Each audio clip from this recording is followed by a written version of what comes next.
Hong Kong میں مدرسہ ختم نبوت کیمپین کی افتتاحی تقریب ہوئی، جس کی صدارت مولانا قاری محمد طیب قاسمی نے کی، جبکہ مہمان خصوصی قونصل جنرل پاکستان عبدالقادر میمن تھے۔ اس موقع پر انہوں نے پاکستانی کمیونٹی کو اپنے ہر ممکن تعاون کا یقین دلایا۔ تفصیلات دیکھیے اس رپورٹ میں۔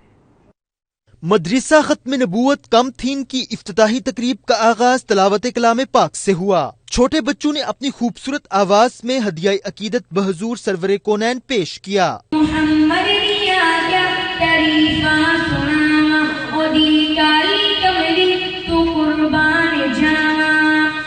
نقابت کے فرائض مولانا حافظ محمد ساجد نے ادا کیے۔ تقریب سے خطاب کرتے ہوئے قونصل جنرل پاکستان نے مدرسہ کے منتظمین کو مدرسہ کی شاندار اوپننگ پر مبارکباد پیش کی اور مولانا قاری محمد طیب قاسمی کی دینی خدمات پر انہیں خراج تحسین پیش کیا۔ اس موقع پر قونصل جنرل نے پاکستانی کمیونٹی کو اپنے ہر ممکن تعاون کی یقین دہانی کرائی۔ تقریب سے خطاب کرتے ہوئے مولانا قاری محمد طیب قاسمی نے قرآن مجید کی فضیلت بیان کرتے ہوئے کہا کہ آج کی محفل قرآن کے عاشقوں کی محفل ہے۔ دنیا میں اتنی زیادہ مرتبہ کوئی کتاب نہیں پڑھی گئی جتنی مرتبہ قرآن پاک پڑھا گیا یا پڑھا جائے گا۔ قاری محمد طیب قاسمی نے پاک فوج کو حالیہ کامیابیوں پر زبردست الفاظ میں خراج تحسین پیش کیا۔ تقریب سے چیف امام ہانگ کانگ مفتی Muhammad Arshad, vice principal Islamic Qasim ٹویٹ کالج مسٹر ابوبکر اور قاری محمد علی قاسمی نے بھی خطاب کیا۔ بہترین کارکردگی کا مظاہرہ کرنے والے طلباء میں قونصل جنرل پاکستان عبدالقادر میمن اور دیگر مہمانوں نے نقد انعامات تقسیم کیے۔ افتتاحی تقریب میں ہانگ کانگ بھر سے علماء اکرام اور پاکستانی کمیونٹی کی کثیر تعداد نے شرکت کی۔